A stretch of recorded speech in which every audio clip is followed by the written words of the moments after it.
We are always following new developments in the Ray-Tensing retrial. The former UC officer is charged in the shooting death of Sam DuBose back in 2015.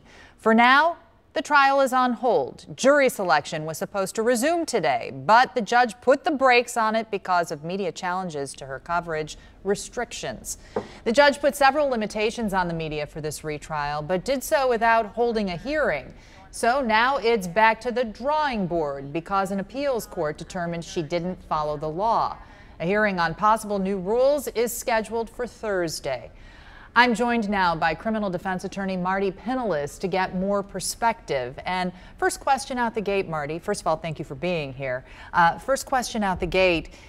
Does this help or hurt anybody, any one side, this delay today? Well, I think it's going to be on everyone's nerves, but in the long run, it probably has no consequences one way or the other.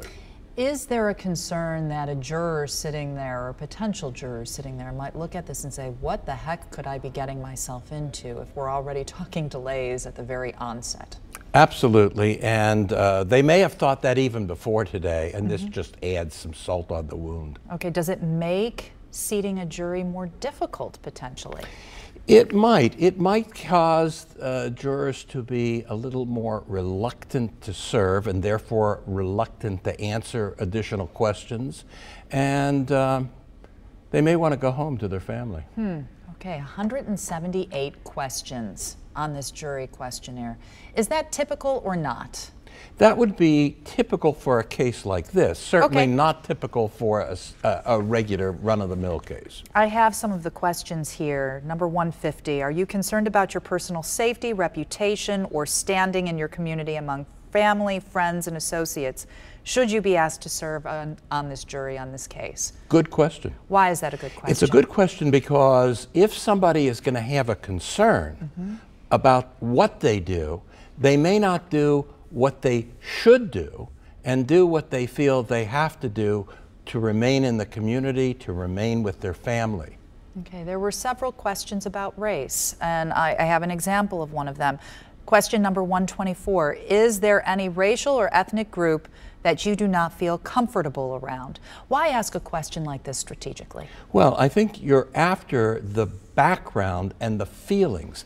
Should a white juror be uncomfortable around blacks, that will tell you something about their thinking, their upbringing, their belief in listening to a witness, whether they'll think they're credible. And I think it'll tell a great deal about, if answered honestly, about themselves. So what are we looking at going forward tomorrow?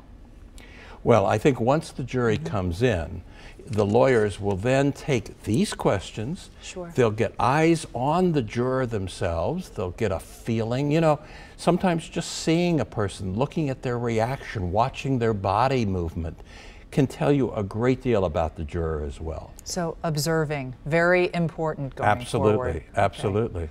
Marty, thank you for joining us today. We really appreciate it, and I'm sure we'll talk more as the trial continues. I'm sure. The Thank retrial. you. Thanks so much. Remember, 9 on Your Side and WCPO.com will be in court for you throughout the trial. You can watch all of the court proceedings when they begin on our website and the 9 on Your Side app. Plus, a running feed of information is constantly being updated there as well.